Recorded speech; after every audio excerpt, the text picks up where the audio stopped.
Hello everyone, Jai Shri Swaminarayan. Today we read locate the following irrational numbers on the number line. Root 3, root 2, root 5, root 6, root 7, etc. यानी कैसे सारे number को number line पर हम represent करते हैं, आज हम लोग उसको अच्छे से देखेंगे। पिछले वीडियो में हम लोगों ने देखा था रूट 2 और रूट 5 को कैसे रिप्रेजेंट करते हैं, लेकिन आज हम लोग एक ही नंबर लाइन पर सारे कैसे रिप्रेजेंट करेंगे वो देखेंगे। फर्स्ट वाला take a point origin, I give the name O. Number line पे एक ओरिजिन पॉइंट मैंने दे दिया जिसका नाम क्या, उसका वैल्यू पुट किया 0। Now we take 1 unit from origin point. हम क्या करेंगे, ओरिजिन पॉइंट से 1 यूनिट हम लेंगे। 1 यूनिट मतलब कि 1 सेंटीमीटर, 1 डेसीमीटर या इंच, कुछ भी ले सकते हो। सेंटीमीटर काफ़ी छोटा हो जाएगा, इसलिए मैंने यूनिट यहाँ पर लिखा है कि यूनिट की जगह पे हम कोई भी मेजरमेंट ले सकते हैं। सेंटीमीटर, मीटर हो या डेसीमीटर हो या इंच हो। हम इंच में बनाएंगे, जब भी आप बनाओगे तो आप इंच का यूज करोगे स्केल में कि थोड़ा बड़ा होगा। सेंटीमीटर लेंगे तो काफ़ी फिगर छोटा हो जाएगा, तो उससे क्लियर नहीं हो पाएगा। After that we draw a perpendicular line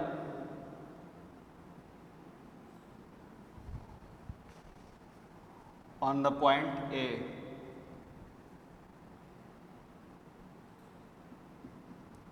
उसके बाद जहाँ से हम 1 यूनिट ले ना, वहाँ पे एक हम परपेंडिकुलर लाइन ड्रॉ करेंगे, ठीक है। और उस पर भी हम क्या करेंगे, ए से फिर इसको 1 यूनिट हम क्या कर लेंगे, कट कर लेंगे। Cut off 1 unit from point A, give the name of this point is B.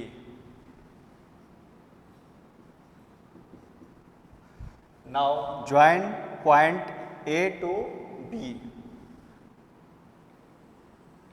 A को बी से हमने क्या कर दिया, ज्वाइन कर दिया। तो हमको कौन सा शेप मिला, right angle triangle. We know that opposite side of right angle is hypotenuse. ये क्या हो गया, हमारा हाइपोटेनस हो गया, ये हमारा परपेंडिकुलर हो गया, और ये हमारा क्या हो गया, बेस। ठीक है। अब हमको ये 1 यूनिट ये भी पता है, बेस भी पता है 1 यूनिट, और परपेंडिकुलर भी पता है 1 यूनिट। हम फाइंड आउट करेंगे what is the measurement of O B. Now applying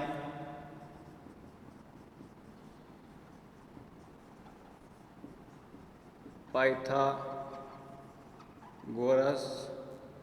theorem. Pythagoras theorem को अप्लाई करते हुए हम क्या करेंगे, हाइपोटेनस को फाइंड आउट करेंगे। यानी h इक्वल टू होगा हमारा O B equal to under root O A square plus A B square. O A square plus A B square. Clear. अब हम वैल्यू पुट करेंगे।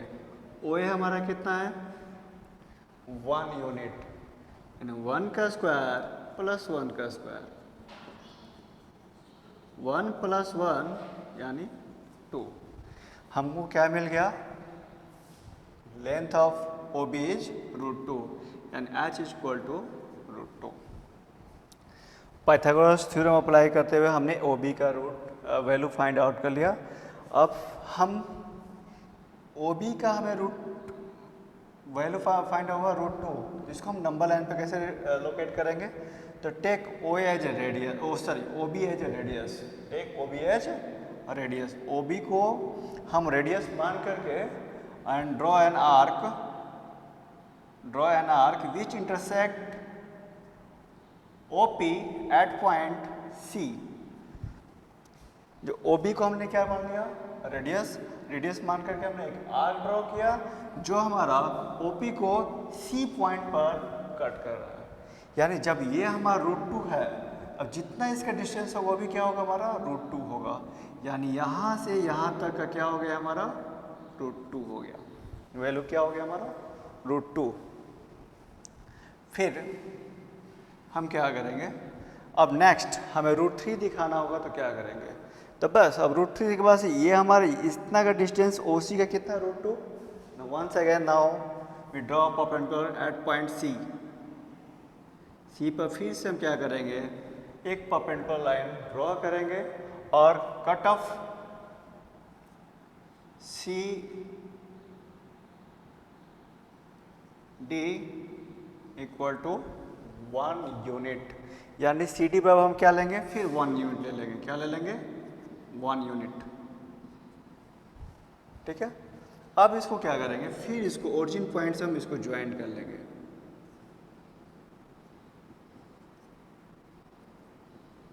ओरिजिन पॉइंट से मैंने क्या कर लिया, ज्वाइन कर लिया।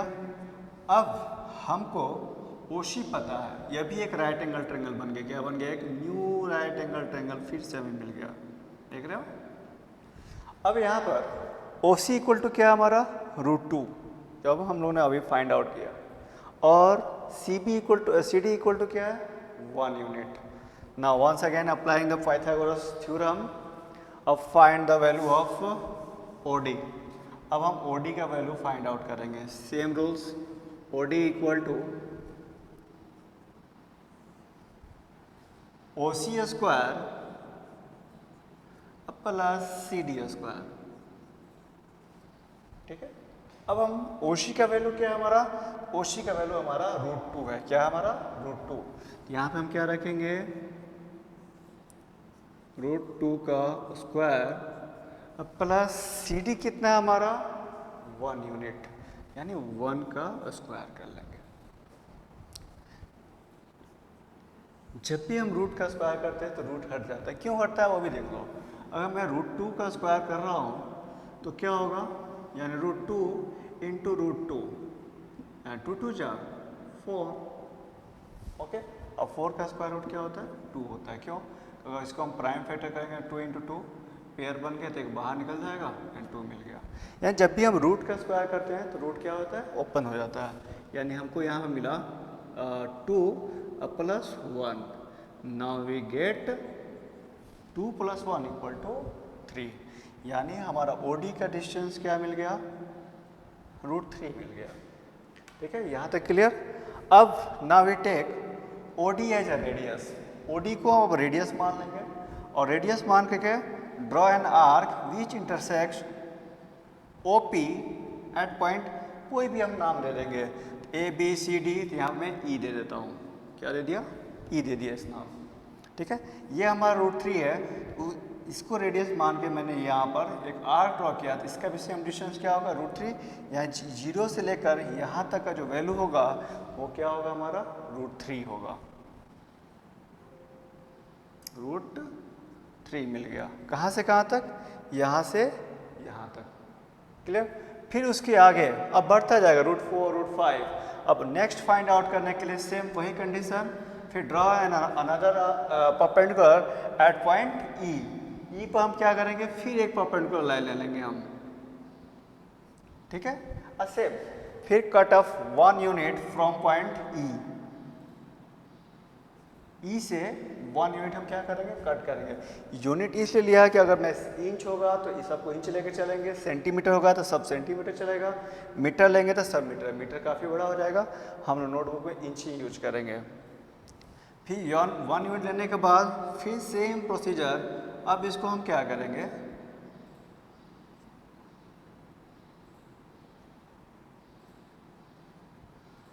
इसको O से हम क्या करेंगे, इसको ज्वाइन कर लेंगे। O से मैंने क्या किया, फिर ज्वाइन कर लिया। अब इसका नाम हम दे देंगे, E हो गया, अब इसका नाम मैं दे रहा हूँ F। F करने के बाद अब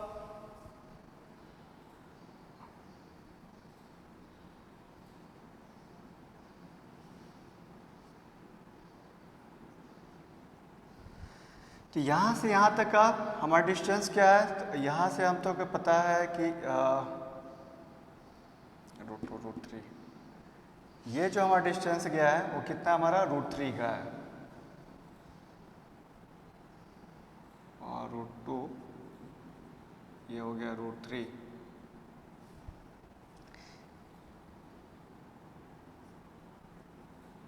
ABCDE ये √2 3। अब ओ ई हमारा कितना है। अब यहाँ पे भी देखो, जैसे मैंने इसको ज्वाइन किया तो यहाँ पे भी मुझे अब क्या मिला, ओ ई एफ, एक फिर एक राइट एंगल ट्रायंगल मुझे मिल गया। ठीक, क्या मिल गया, ओ ई एफ, एक राइट एंगल ट्रायंगल हो गया। तो फिर यहाँ पर राइट एंगल ट्रायंगल में हम क्या करेंगे, ये हाइपोटेनस का लेंथ फाइंड आउट करने के लिए हम पाइथागोरस थ्योरम का अप्लाई करते हुए फिर से ओ एफ का मेजरमेंट हम फाइंड आउट करेंगे।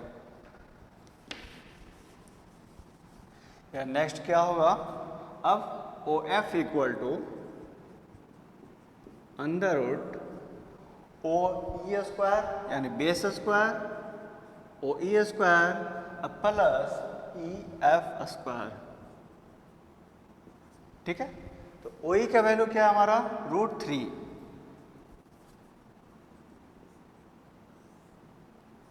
√3 का स्क्वायर प्लस ये हमारा क्या, हमने 1 यूनिट लिया था।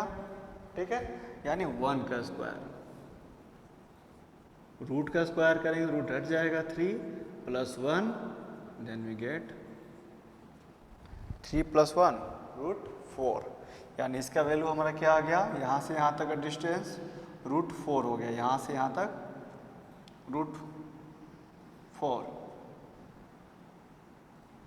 ठीक है, अब फिर वही प्रीवियस रूल को फॉलो करेंगे। अब ओ एफ को रेडियस मान के फिर एक हम आर्क ड्रॉ करेंगे। यहाँ पर हम क्या करेंगे, अपने कंपास को यहाँ पर रखेंगे और यहाँ से यहाँ तक डिस्टेंस को मेजर कर लेंगे और सेम डिस्टेंस को मानते हुए हम क्या करेंगे, एक आर्क ऐसे हम ड्रॉ कर लेंगे। ठीक है, अब उसका नाम क्या दे दिया, मैं जी दे दिया। जब यहाँ से यहाँ तक √4 है, ये भी क्या होगा, इस पॉइंट का नेम भी क्या होगा, √4 होगा। फिर ऐसे एज सुन एज हम आगे का भी फाइंड आउट करते रहेंगे। अब एक और लास्ट मैं बता रहा हूँ, बाकी आप लोग प्रैक्टिस कीजिएगा इसका। फिर हम क्या करेंगे, we draw another perpendicular line at point G and cut from point G equal to 1 unit, G H equal to 1 unit. फिर हम ओरिजिन, देखो जितना भी परपेंडिकुलर लाइन ड्रॉ कर रहे हैं, लेकिन ज्वाइंट हम 0 से ही करेंगे, यानी हम जिसका नाम दिए हो वो स्टार्टिंग पॉइंट से हम क्या करेंगे, इसको कनेक्ट करेंगे, दूसरे कहीं से और नहीं। फिर मैं इसको यहाँ से यहाँ तक ज्वाइंट कर लिया।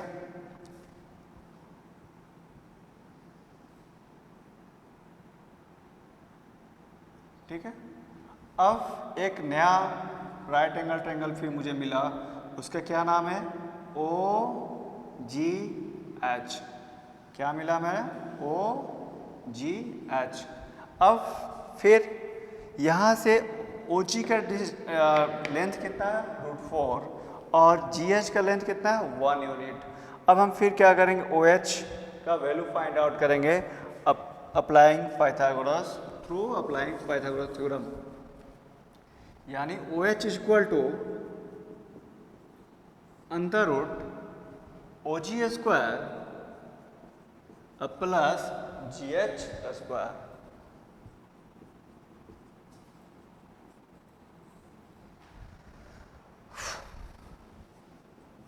√4 का स्क्वायर प्लस 1 का स्क्वायर,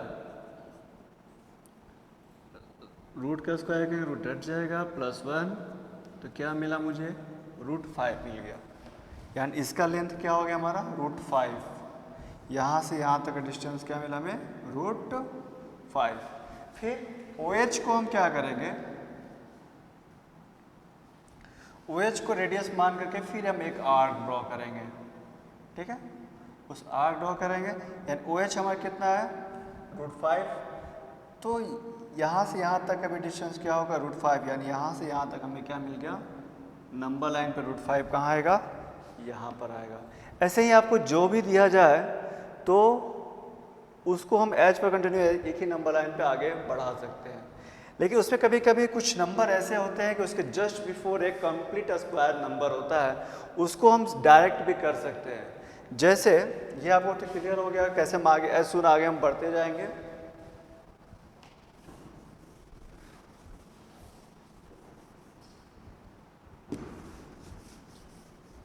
अब इसमें क्या होता है, कुछ नंबर इसमें देखो 5, आगे मिलेगा तुम्हें √10, फिर क्या मिलेगा √17। इस सारे नंबर के पहले जो मैंने ये 3 लिखा हूँ, जस्ट इसके पहले वाला जो नंबर होगा एक कंप्लीट स्क्वायर नंबर होगा, यानी इसको हम डायरेक्ट बना सकते हैं। यानी हम 5 को 4 + 1 लिख सकते हो, 10 को 9 + 1 लिख सकते हो, और 17 को 16 + 1 लिख सकते हो। तो जब भी हमारा √5, √10 और √17 है तो उसको हम ऐसे भी कर सकते हैं। कंप्लीट स्क्वायर नंबर है यानी 4 का स्क्वायर रूट क्या होगा 2, यहाँ पे मैंने ओ दिया।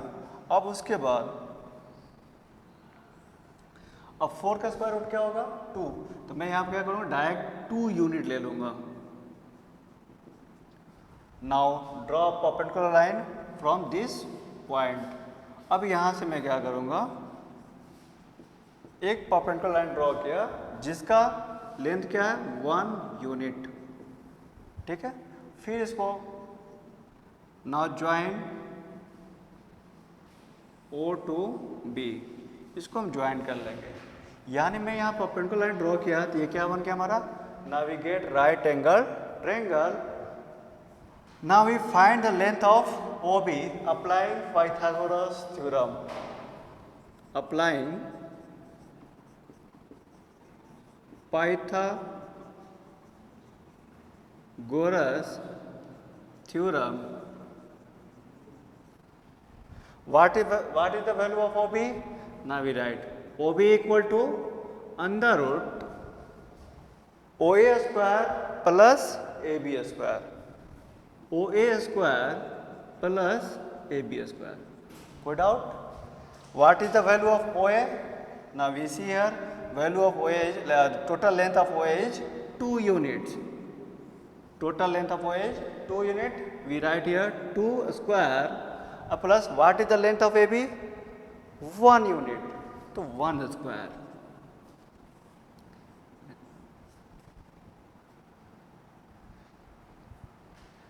तो 2 का स्क्वायर क्या होगा 4 + 1 यानी क्या होगा 5। यहाँ पे हमको क्या मिल गया 5।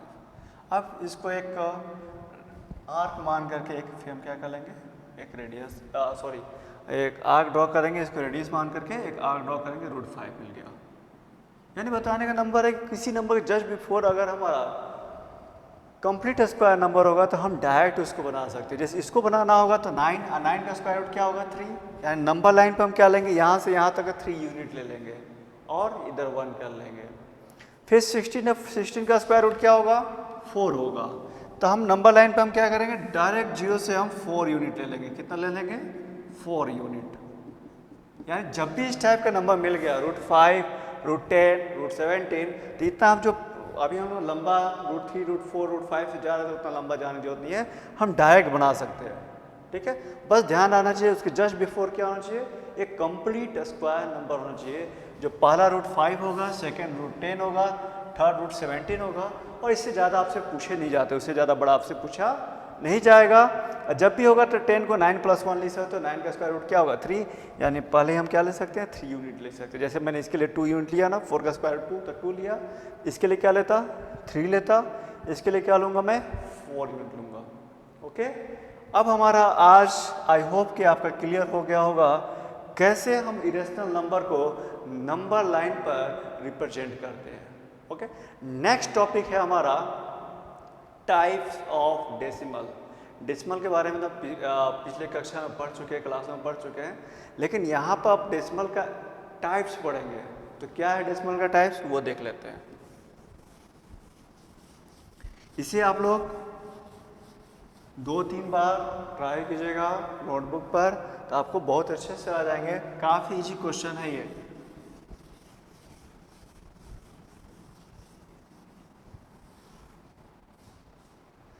Now we write types of decimal. ठीक है, डेसिमल का टाइप्स पढ़ेंगे। फर्स्ट क्या है, फर्स्ट होता है टर्मिनेटिंग। फर्स्ट का क्या नाम होता है? Terminating decimal. ठीक। सेकेंड होता है non terminating repeating number. Non terminating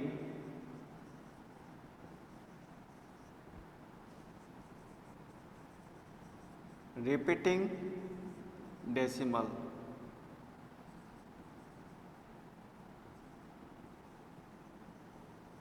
और थर्ड जो होता है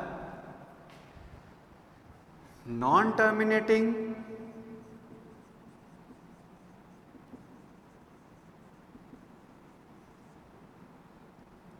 non repeating number. Non repeating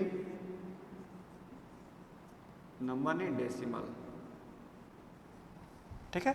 there are three types of decimal: terminating decimals, non terminating decimals, non terminating repeating decimals, non terminating non repeating decimal.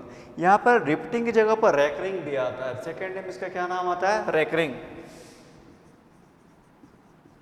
कहीं कहीं आपको recurring भी लिखा हुआ मिलेगा, कहीं रिपीटिंग लिखा होगा और कहीं रेकरिंग लिखा होगा। Both are same. अब हम जानेंगे टर्मिनेटिंग डेसिमल क्या है, नॉन टर्मिनेटिंग रिपीटिंग डेसिमल क्या है और non terminating non repeating decimal क्या है।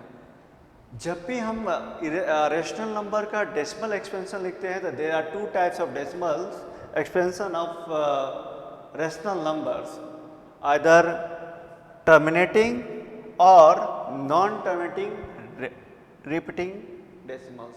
जब भी हम रेशनल नंबर का डेसिमल एक्सपेंशन लिखते हैं तो दो टाइप का ही वैल्यू आएगा। एक आएगा टर्मिनेटिंग डेसिमल नंबर्स एंड दूसरा आएगा non terminating decimals numbers, sorry non terminating repeating decimal numbers. ठीक है। ये जो थर्ड वाला है ये रेशनल नंबर का डेसिमल एक्सपेंशन नहीं होता है, बल्कि रूट वाले जितने भी नंबर होते हैं, रूट 3, रूट 4, उसका डेसिमल एक्सपेंशन जो लिखते हैं उसमें आता है non terminating non repeating decimal number. अब पहला देखते हैं टर्मिनेटिंग डेसिमल नंबर्स। इसका डेफिनेशन होता है in decimal after point the number of digit is finite. In decimal, after point number of digit is finite is called terminating decimal number। यानी क्या कि कोई नंबर है, हम डिवाइड कर रहे हैं, फाइनाइट यानी क्या? निश्चित हो। 43.545, यानी यहाँ पे देखो पॉइंट के बाद एक कंप्लीट नंबर यहाँ पर एंड हो गया, यानी रिमाइंडर 0 आ गया, अब इसके आगे नहीं जा रहा है।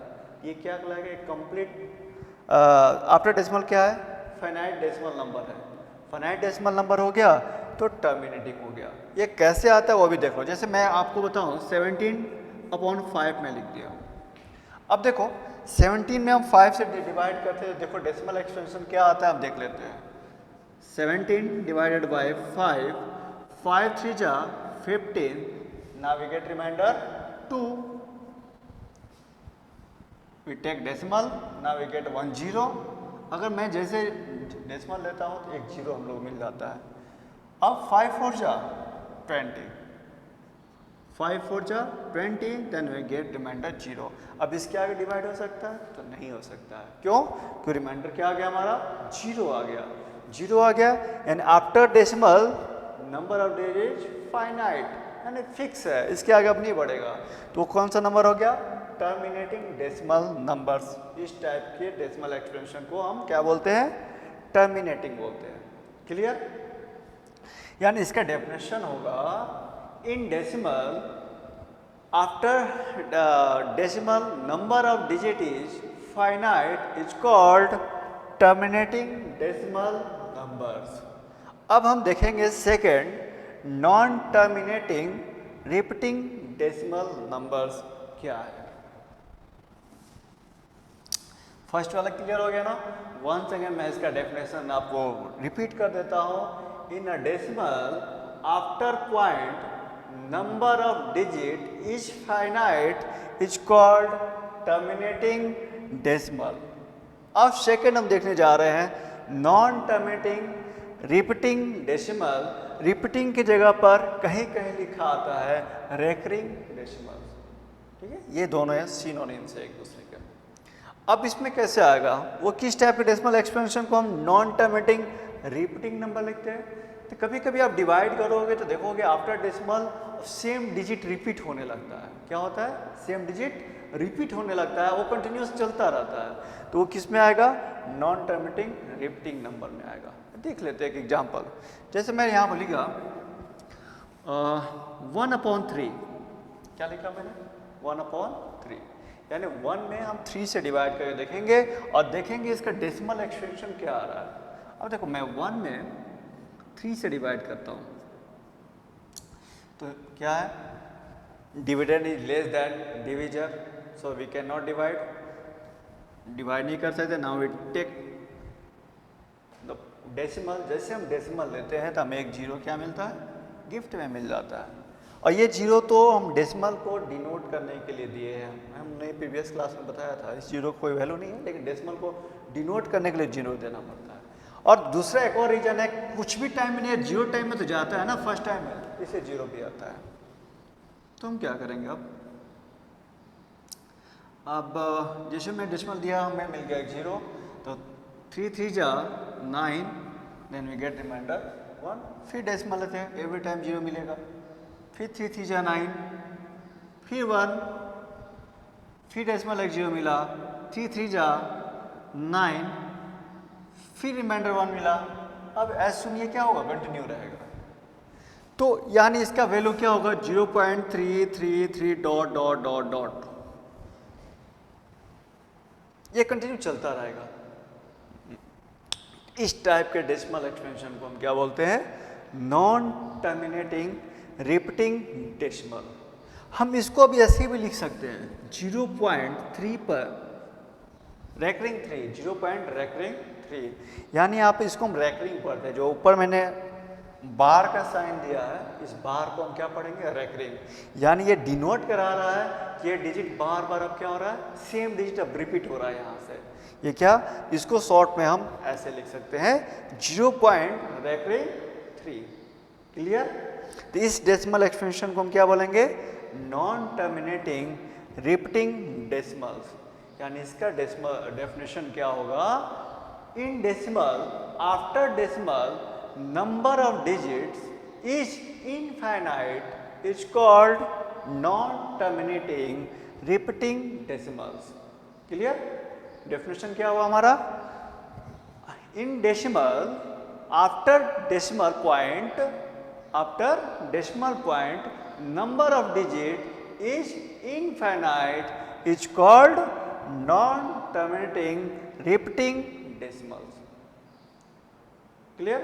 लिखना हो तो लिख सकते हो, क्या लिखोगे, in decimal after decimal point number of digit is infinite is called non terminating repeating number. और वही अगर फाइनाइट होता तो क्या हो जाएगा, टर्मिनेटिंग हो जाएगा। आई होप कि ये डाउट क्लियर हो गया। अब now will see question number types of third types of decimal.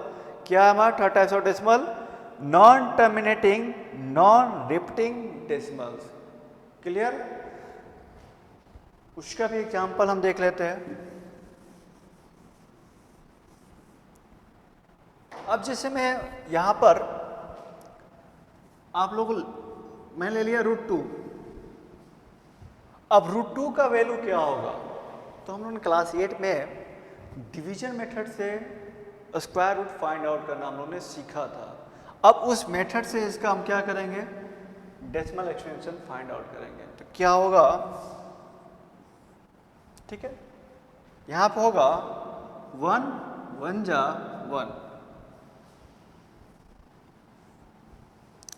1 1 जा 1, यानी 2 में से 1 जाएंगे 1 होगा। यानी हम लोग पढ़े थे कि जो यहाँ पे नंबर लेते उतना ही टाइम उसको रीड करना पड़ता है। अगर मैं 2 लेता तो यहाँ पे 2 आता, 2 2 जब 4 तो मोर देन 2 हो जाता, तो इसलिए मैं 2 ना लेकर 1 लिया। और यहाँ पर जैसे हम लोग डिवीजन में क्वेश्चन लिखते हैं ना, वहाँ पर मैंने यहाँ पर क्वेश्चन ले लिया क्योंकि पहले मैंने 1 लिखा था। अब ये दोनों ऐड हो जाएंगे, 1 1 2, और यहाँ पर 2 में से 1 गए 1। अब यहाँ पर डिवाइड नहीं हो, कोई भी नंबर लेंगे तो 1 से ज़्यादा हो जाएगा, तो फिर जैसे हम डिवाइड करते हैं वहाँ पे एक डेसिमल ले लेंगे। लेकिन डिफरेंस क्या है, डिवाइड में आफ्टर जैसे हम डेसिमल लेते हैं तो 1 0 मिलता है, बट हमारा जब स्क्वायर रूट फाइंड आउट करते हैं उसमें हम डेसिमल लेते हैं तो पेयर्स 0 मिलते हैं। 0 के क्या मिलते हैं, पेयर मिलते हैं। 0 का पेयर मिलेगा यानी डबल 0 मिल जाएगा। एक डेसिमल पर 2 0 मिलते हैं इसमें। अब देखो कितना टाइम्स में लेंगे, अगर 4 लेंगे तो यहाँ 4 लिखना पड़ेगा, 5 लेंगे तो 5। अब कैसे फाइंड आउट करेंगे, इसका फर्स्ट डिजिट आप भूल जाओ तो बचा क्या 10। 2 के टेबल में 5 कितना टाइम में आता है, 2 5 जा 10। अब हमको नियर अबाउट पता चलेगा क्या लेना चाहिए। अब मैं जैसे यहाँ 5 लूँगा तो देखो अगर मैं 5 लेता हूँ तो 5 5 जा 25 का 5, 2 करिए ओवर 5 2 10 और 2 12 इज मोर देन 100, यानी हम 5 नहीं ले सकते हैं। देखो एकदम एक्यूरेट कैसे, अगर 5 नहीं होगा तो 100% हम क्या ले सकते हैं, 4 तो आ ही जाएगा। जो नंबर यहाँ लिया वही यहाँ पर लिखा। अब इस 4 से हम दोनों में मल्टीप्लाई करेंगे, ऐसे 4 लिया, ये क्या हो गया 24। मैंने जिससे जो नंबर यहाँ पर लिखते हैं वो क्वेश्चन प्लेस पे हम लिख देते हैं। तो 4 4 जा 16 का 6, 1 कैरी ओवर, 4 2 जा 8 1 9, यहाँ पे क्या मिला हमें 4 रिमाइंडर। क्लियर। अब फिर यहाँ पे दोनों ऐड हो जाएंगे, 24 में 4 ऐड करोगे तो क्या मिलेगा 28, यानी 4 4 8 और 2 के नीचे कुछ नहीं है तो ऐसे ही आ गया। फिर डेसिमल है तो हमें 2 0 तो मिल ही जाएंगे। अब यहाँ पे देखो कुछ भी मैं रखूँगा, अगर 0 भी रखता हूँ तो 280 हो जाएगा, ठीक है। 1 रखता हूँ तो 281 हो जाएगा वन टाइम में। लेकिन जब मैं 2 नहीं रख सकता हूँ, जैसे मैं 2 अगर रखूँगा, सपोज इसको भूल जाओ 0 0 है तो 2 2 जा 4 400 होगा। अब पूरे को मल्टीप्लाई करेंगे तो पता चल जाएगा 400 से अधिक आएगा।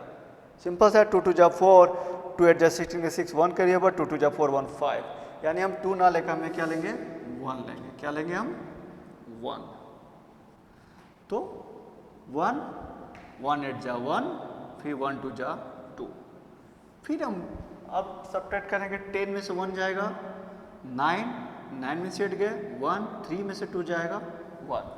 कोई डाउट आपको। अब फिर ऐसे ही हमारा ये कंटिन्यू चलता रहेगा, कभी एंड कभी नहीं होगा। और यहाँ पर आफ्टर डेसिमल हमेशा एक न्यू नंबर मिलेगा। क्या मिलेगा, हमेशा एक न्यू नंबर मिलेगा, रिपीट भी नहीं होगा, रिपीट भी नहीं होगा। और ना ही number of digit after decimal point क्या होगा, इनफाइनाइट होगा, यानी वो भी फाइनाइट नहीं है, फिक्स नहीं होगा, अनलिमिटेड होगा। हमेशा ये कंटिन्यूअस चलता रहेगा और हमेशा एक न्यू नंबर मिलेगा, रिपीट नहीं होगा। जैसे हमने पहले में क्या देखा था, इसमें after decimal some time number will be repeat, number क्या होने लगा था, रिपीट हो रहा था। लेकिन यहाँ पर रिपीट भी नहीं होगा, हमेशा एक न्यू नंबर मिलेगा। फॉर एग्जांपल मैं बता रहा हूँ, अभी इसको कंटिन्यू नहीं कर रहा हूँ। जैसे मान लो 5, फिर 3, फिर 1, फिर 2, फिर 5, फिर 6, फिर 7, देखो कोई रिपीट कर रहा है, ऐसे ही आता रहेगा। मतलब कभी एंड भी नहीं होगा और ना ही कभी ये रिपीट करेगा। तो ऐसे डेसिमल एक्सटेंशन को हम क्या बोलते हैं, non terminating non repeating decimal.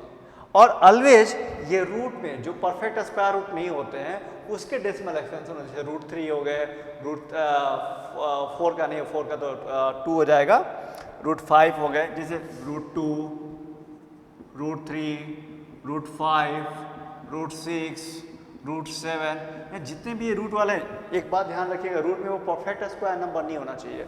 अगर मैं यहाँ पर √4 कर दिया तो ये क्या हो जाएगा, इस नॉन टर्मिनेटिंग रिपीटिंग में नहीं आएगा। क्यों, इसका स्क्वायर रूट क्या हो जाएगा 2 हो गया, 2 इज द कंप्लीट नंबर, तो इसलिए 4 √4 नहीं होगा। ये ध्यान रखना होगा क्या होना चाहिए रूट के अंदर, जब भी अगर परफेक्ट स्क्वायर नंबर नहीं है तो उसका डेसिमल एक्सटेंशन क्या होगा, non terminating non repeating decimal expansion होगा। कोई डाउट, एक बार और रिपीट कर देता हूं लास्ट टर्मिनेटिंग डेसिमल का। इसका मैं डेफिनेशन क्या बताया, in decimal after decimal point number of digit is finite is called terminating decimals. Second का मैंने क्या बताया था? In decimal after decimal point number of digit is infinite is called non terminating repeating decimals. Infinite होगा but repeat होगा. क्या होगा? एक समय के बाद क्या वो डिजिट रिपीट होने लगेगा. अब इसमें क्या होगा? In decimal after point number of digit infinite and non repeating numbers. और साथ में ना ही इनफाइनाइट होगा और साथ में नॉन रिपीटिंग यानी नंबर रिपीट नहीं करेगा, तो इसमें आएगा. और उसकी स्टेप्स क्या होता है? वो ये जितने रूट में नंबर होते हैं उनके होते हैं. अब नेक्स्ट वीडियोज में हम सीखेंगे कि डेसिमल टर्मिनेटिंग डेसिमल को रेशनल नंबर में कैसे कन्वर्ट करते हैं या नॉन टर्मिनेटिंग रिपीटिंग नंबर को हम रेशनल नंबर में कैसे कन्वर्ट करते हैं. उसके रूल्स हम नेक्स्ट वीडियोज में देखेंगे. तब तक ये आपको प्रैक्टिस करना है जो मैंने आपको इरेशनल नंबर रिप्रेजेंट करने के लिए बताया नंबर लाइन पर, और साथ में ये डेसिमल एक्सप्रेशन को अच्छे से रीड करना है. जो हमारे इसके जो नेक्स्ट एक्सरसाइज है टोटली इसी पर डिपेंड है. Okay, bye.